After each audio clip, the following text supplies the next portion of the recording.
Welcome to the Springs in the Desert podcast. We're those friends that you can take with you wherever you are on the path of infertility. Hello and welcome back to the Springs in the Desert podcast. I'm Anne, your host for today's episode, and so glad every time we get to invite back our professional contributor, our therapist, and most of all, our good friend, Clare Kane. Clare, welcome to the podcast again. Oh, thank you so much, Anne. It is always delightful to have these conversations and to think through and mull through these ideas together. Yes, I agree. And we have a really important conversation for today. One of the things that we love Clare for is not just her thoughtfulness and care for the ministry and for our people, but the fact that, Clare, you are a therapist and you are around when we have these really deep, important, emotionally fraught kinds of conversations to have. And that is going to be a conversation that we have today as we talk about adoption, and particularly when adoptions are interrupted. So before we dive into that, though, Clare, I wonder if you could just briefly give the usual kind of disclaimer about our conversation. Absolutely. So this podcast is really for educational purposes, conversational purposes. In no way, shape, or form is it mental health treatment or diagnoses. And Springs in the Desert is wonderful. They always encourage listeners, if you are needing treatment, if you are needing support, please do seek out a licensed mental health professional. And if you need help finding one of those, the team at Springs has amazing resources and can hook you up with someone who can help you in your area. Okay, great. Thank you, Clare. Much better than the way that I would have put it. So thank you. Thank you for that. Sure. Okay, so we want to talk about adoption today. And in this community of people who are carrying the cross of infertility and loss, we so often will have people come to us very well-meaning, and they offer all kinds of suggestions and solutions and advice. And one of those inevitably is, why don't you just adopt? And we can agree that adoption is a beautiful manifestation of the fruitful love of husband and wife. But I think sometimes when people make that suggestion, it feels a little bit like off the cuff. This is just an easy thing for you to do, so here, just do it. But there's so much more that goes into it. And also, what's really going to be at the crux of our conversation is the fact that adoption is not guaranteed to go according to the plan of the couple, nor is adoption a fix for infertility. So before we dive headlong into this idea of interrupted adoption, let's just start off very briefly, Clare, with your thoughts on some of the considerations that a couple who is struggling with infertility or loss might want to have as they are thinking about exploring adoption. Sure. So I just want to affirm and commiserate with those who are in the community listening and thinking, I've had this, the easy fix of adoption to my struggles with infertility, our struggles with infertility as a couple, lobbed at me frequently. Friends, family, people off the cuff, and very well-meaning.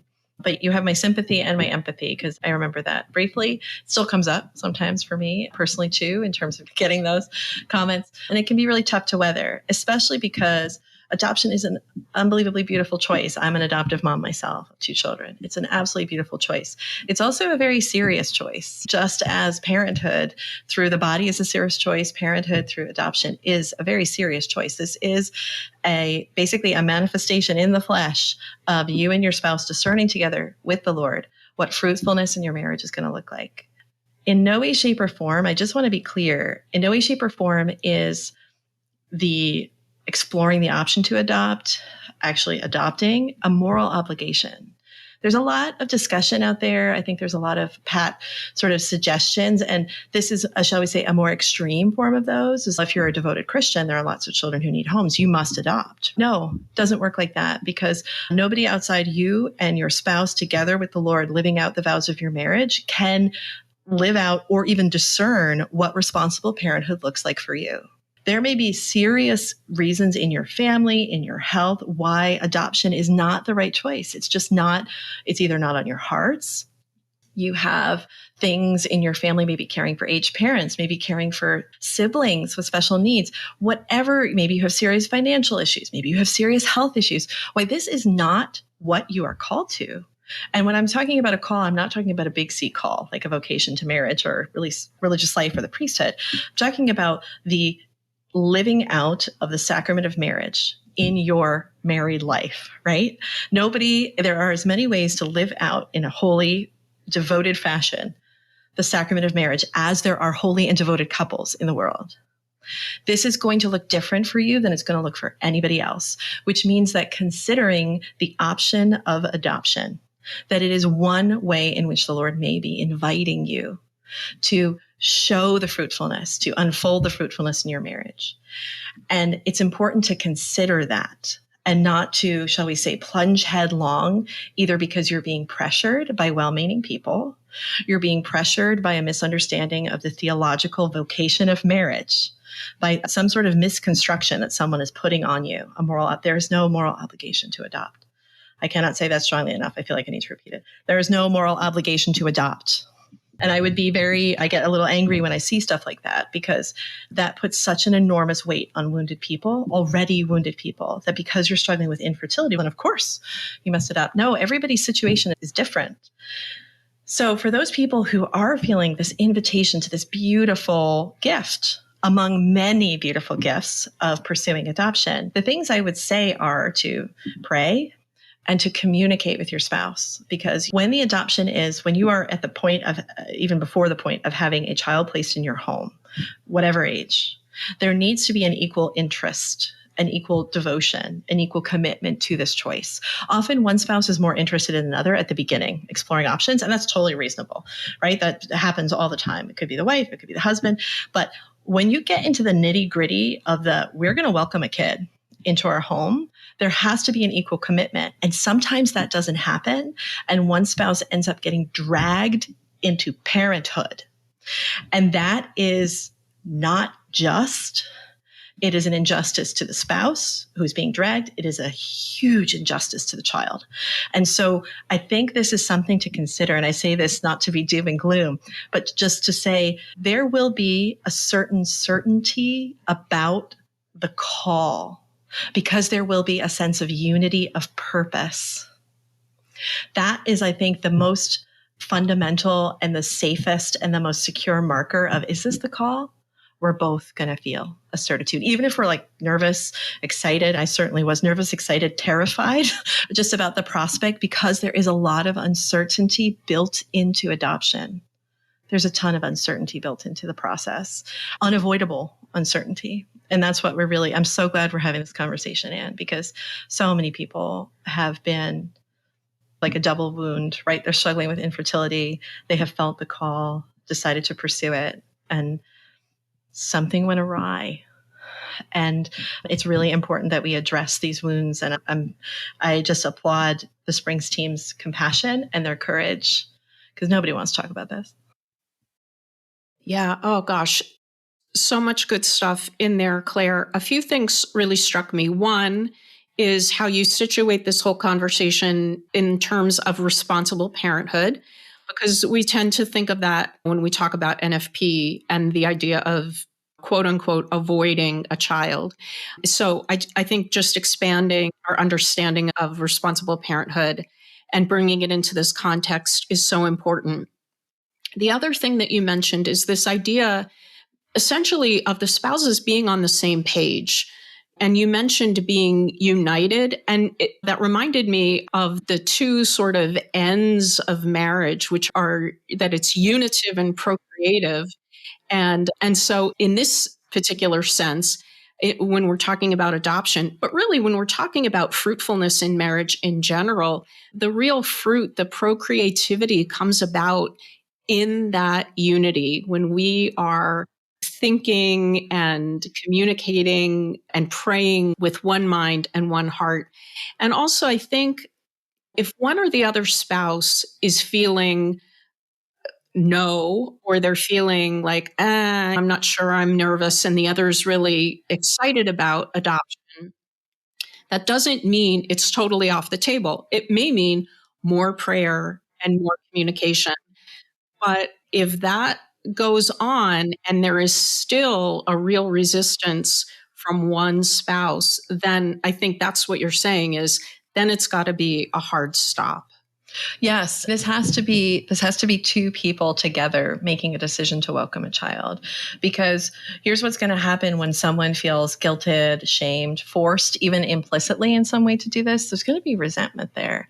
That's not a space to welcome children healthily, because being a parent is beautiful. It is beautiful. It's what everyone in this community who has come wounded in a sense, the unfolding of their parenthood, there's a wound there, huge, the people who are coming to this community. At the same time, you do not want to re-wound in this way your marriage, because your marriage is the foundation of the way the procreative aspect of your marriage is going to unfold. And this may be the way fruitfulness is going to unfold for you. If you guys together decide that adoption is what the Lord is calling you to, and that's great. But if one person is getting strong-armed into this, you are breaking the unity of your marriage. You are. That is not going to have good fruit. It's not a healthy space to bring a child into, emotionally for sure. Just isn't. Yeah, so important. So prayer, discernment, communication, outside help and counsel, a counselor, your priest, some trusted family members or friends that you can have as sounding boards and talk through. All of these different components are important to have in place. So I think that's a really good kind of basis just to have the adoption conversation framed in. Okay, so let's say now that a couple has gone through all of that. They've prayed through it. They're talking with each other. They have really discerned through prayer and their communication with each other that God might be calling us to be fruitful in this way. So let's explore it. And they begin to do that. They may even go so far as to get in touch with an agency, maybe their local Catholic charities. And now the process is rolling. But sometimes, and we've seen this in our community, unfortunately, among some of the people who are part of this community, that they've hit these kind of bumps in the road and maybe even some roadblocks. And so I want to dive into that because I think it can be a real pain point when the adoption process does not play itself out in the way that we hope. So I wonder, Claire, if you could talk a little bit about what some of those kind of roadblocks might end up being and how that plays out then in terms of maybe our own self-esteem, what we think and believe about our marriage, what we are thinking about God. Hey, you led us down this path and now we've hit this roadblock. Yeah, let's maybe try to tease a little bit of that out. Hey friends, it is your podcast host, Jillian, just popping into this episode to ask you to consider supporting our podcast with a financial gift.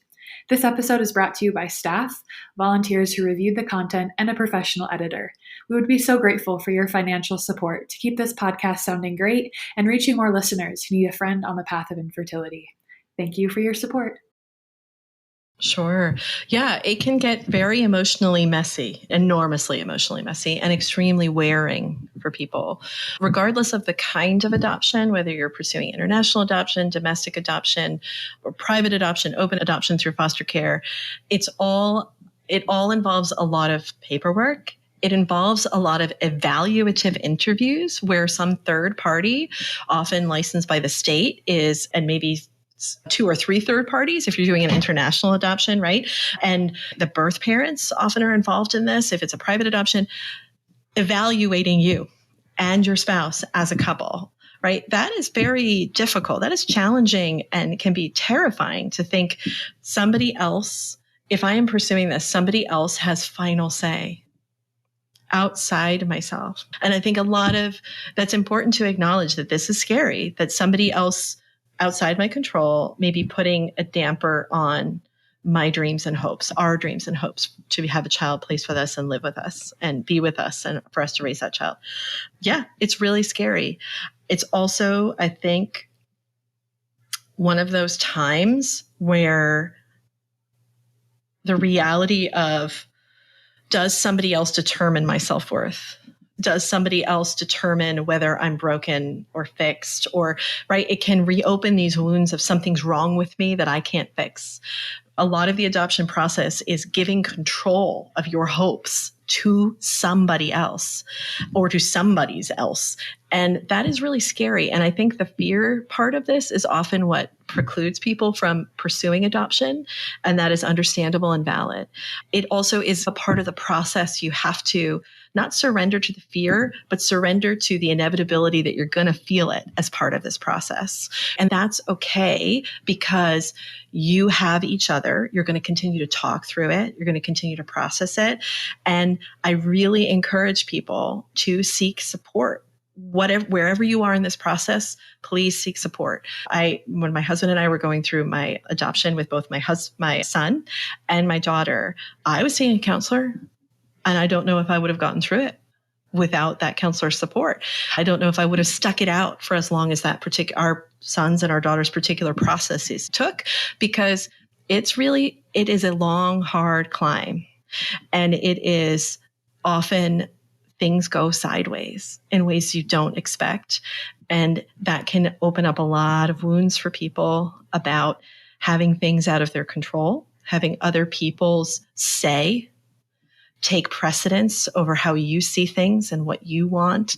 So I really encourage people to communicate with your spouse, really work on communication, work on that unity, work on intimacy, emotional and otherwise with your spouse during this process, because the anchor of your relationship is a bulwark. It is like a refuge from what you are undertaking.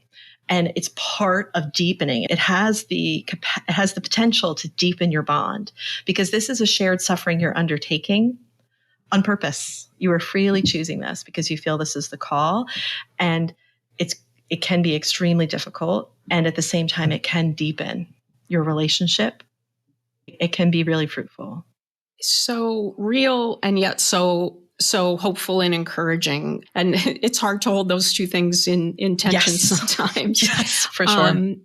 Yeah. Okay. So we're not going to get into a specific case, like we're not going to do a case study here or something, Sure. But it does happen on occasion that a couple goes through the process. Perhaps they've been chosen by a birth mom, for example, to become the adoptive parents of a child. And the process might even get really far. Perhaps that couple actually receives the child, and then birth family changes their mind, which they can certainly do. Two things about that. First of all, this was my tendency until I heard more people in this community expressing the pain over this kind of thing happening to them.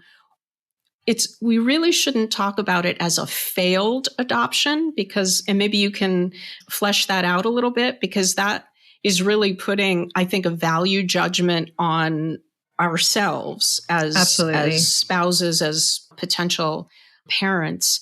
And so that, and then I guess, what happens then?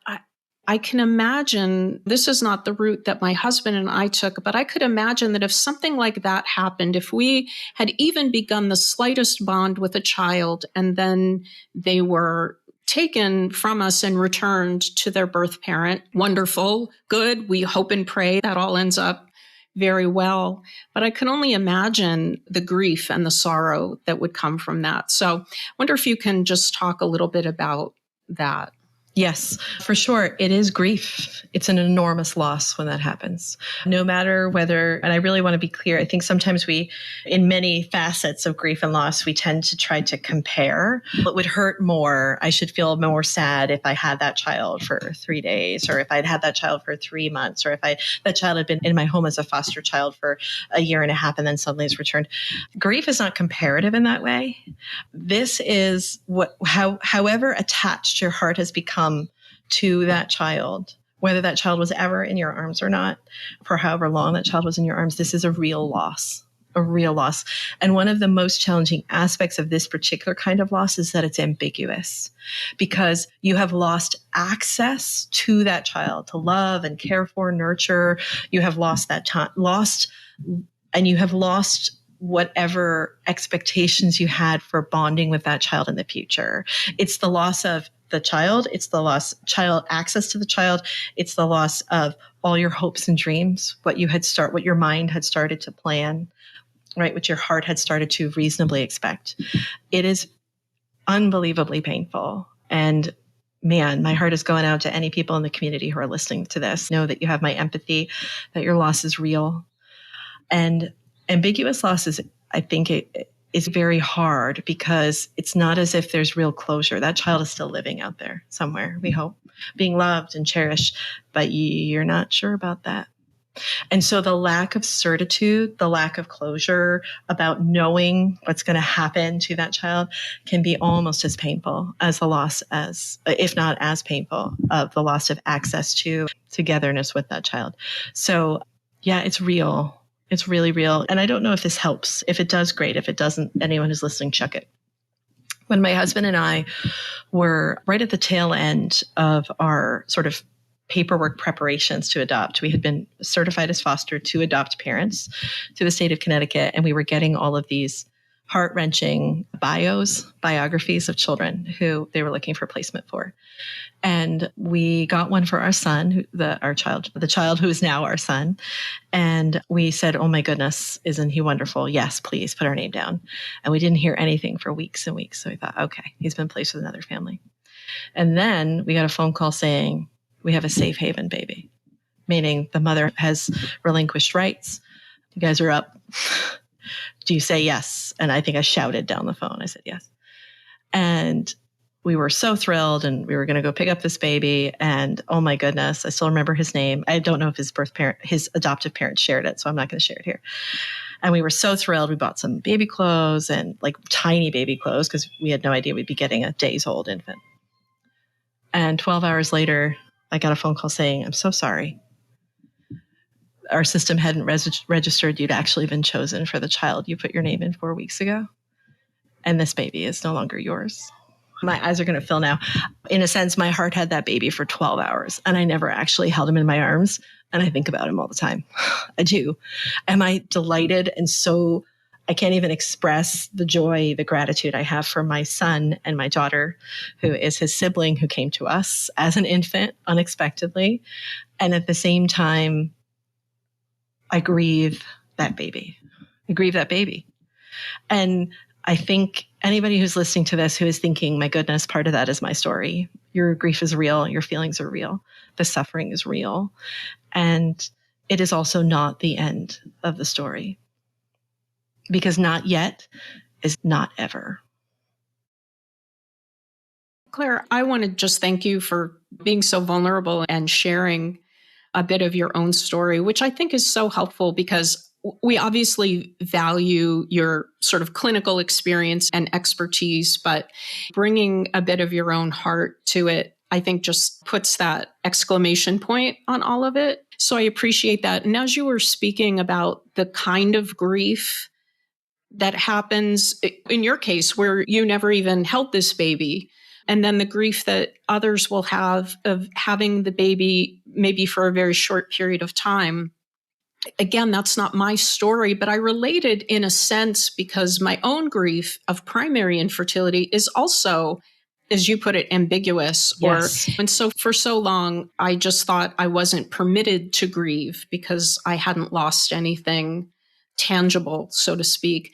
And I think there's some similarity to what you're sharing. And when a couple finds themselves in this position of having an adoption interrupted, they might be tempted to feel the same thing. I don't really have a right to feel so sad or to suffer in this way because this child was not actually mine. And so I think that sort of affirmation of that grief is really important. And I want to swing back just for a moment back to that word failed, because I think that plays into all of this. A couple might even describe it that way themselves. We had a failed adoption. So I wonder if you can speak to that. And I think our etymology, like our word choice, is so important because the word failed implies that there is a value judgment, as you said, that like not something bad happened, but like the thing we hoped to accomplish, we didn't accomplish the task we hoped to accomplish. A child is not a task, right? They're first a gift and then a task. And adoption interrupted is, I think, a better term for a lot of people because it's just a more accurate representation of the fact that this desire for fruitfulness unfolded in this specific way. If that is the call, if that's really where you and your spouse are like, we are firmly committed to this, really discern that this is the desire of our hearts. Interrupted means simply it hasn't happened in the way, at the pace, or with the kiddo that we hoped it would. That doesn't mean that the desire for that fruitfulness is not going to be fulfilled. Again, we don't have agency over the how or the who, and I remember vividly talking to one of our wonderful professors, Dr. Margaret Harper McCarthy, about this very issue when I was at the Institute, you and I, ages decades ago at this point. And I asked her, what do you think about this sort of this question of infertility, how we welcome children, adoption? What are your thoughts? And she said, I have always thought that the paradigm of parenthood, of authentic parenthood, is Abraham laying Isaac on the altar. Because there's this recognition that this Abraham was distraught isn't even the word. He was beside himself with sorrow, grief, terror. How could the Lord be asking this of me? And also an understanding that Isaac belonged first to the Lord and to Abraham. It's a both and. Yes. That is the paradigm of parenthood, not because it is inherently sacrificial. It's just an acknowledgement that like this child is both the Lord's and mine. And the primary thing is he's primarily the Lord's, but my heart's involved too.